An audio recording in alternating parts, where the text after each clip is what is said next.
It took me 28 years, 3 heartbreaks, 2 existential crises, and 1 very aggressive motivational quote poster to realize what I'm about to tell you in the next few minutes.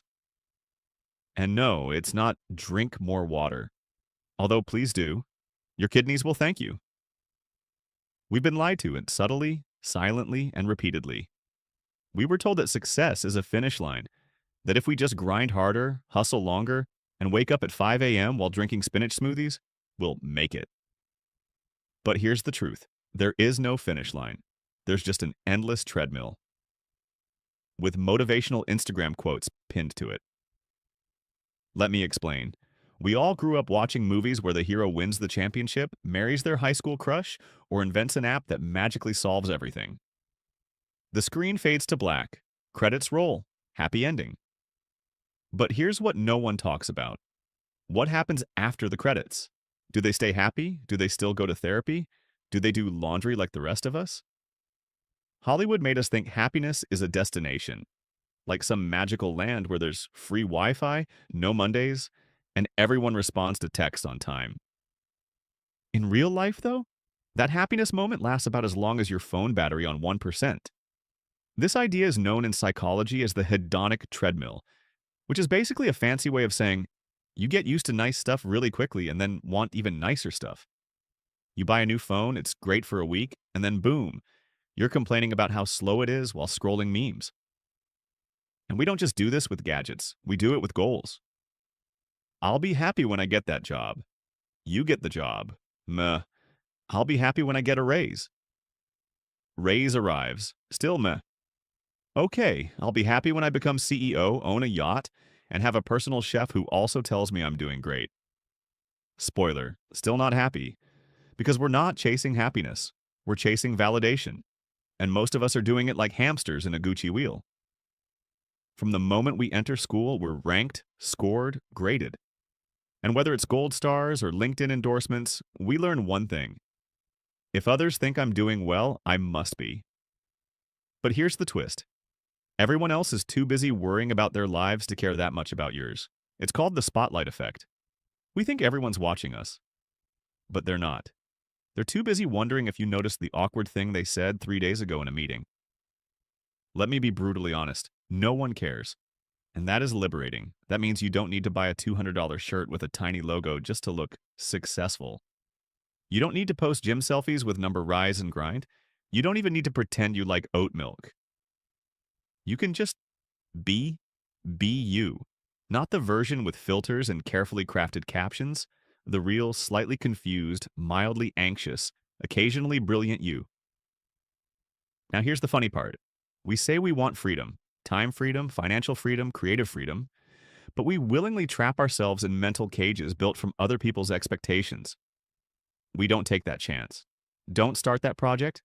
Don't say how we really feel because we're scared of looking dumb. But guess what? The people you're scared of impressing probably forgot what you said 10 minutes ago. They're busy checking if their AirPods are still in their ears. Don't lie, you've done the pat down too. So if everyone's too busy to judge you, maybe it's finally safe to be bold. Let's talk about choices. Life is like a sandwich shop. You can pick any sandwich you want. Spicy ambition, mild mediocrity, vegan mindfulness. But you can't have them all, and that's okay. The key is to choose the sandwich you're willing to eat every single day. The one where the ingredients, effort, time, sacrifice still feel worth it even when the sauce spills. And while we're on food analogies, compounding is like sourdough starter. It doesn't look like much in the beginning, kind of weird, maybe slightly smelly. But give it time, feed it daily, and it turns into something incredible. Same goes for habits. It's not the one grand gesture that changes your life. It's brushing your teeth daily, reading 10 pages, saying no when it matters, practicing your craft when no one's watching. We glorify the overnight success, but that night probably took 10 years. We just didn't see the grind, the boring reps, the days they wanted to quit but didn't. Success isn't loud, it's consistent. It's the person showing up when no one claps. But here's something even more important. Communication. You can be brilliant, but if you can't express your ideas, no one will know. The best communicators often rise faster than the most skilled. Not because they're better, but because they know how to explain better. So learn to speak, write, tell stories, use analogies. Be clear, not clever. Be real, not robotic. And if you're thinking, but I'm shy, that's not a flaw. That's a story. A label you've worn like a name tag since childhood. Maybe it's time to rip it off. Identity isn't fixed. You weren't born the quiet one or the lazy one. You just played the role long enough to believe it. Change the script. Don't say, I'm trying to write more. Say, I'm a writer. Don't say, I want to be productive. Say, I'm someone who shows up. Because when your identity shifts, your habits follow. And when your habits shift, your life transforms. So let me leave you with this. Happiness isn't at the end of some grand goal. It's hidden in the small stuff. Validation is a scam, and no one cares nearly as much as you think they do.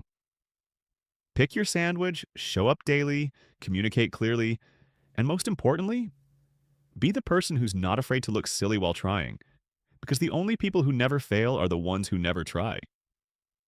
And let's be honest, they're kind of boring anyway. If this video sparked even a single new thought in your mind, consider hitting that like button. It helps more than you know. And if you enjoy deep, thought-provoking ideas told through stick figures and sarcasm, subscribe for more. I'll see you in the next one. Until then, don't just scroll. Grow.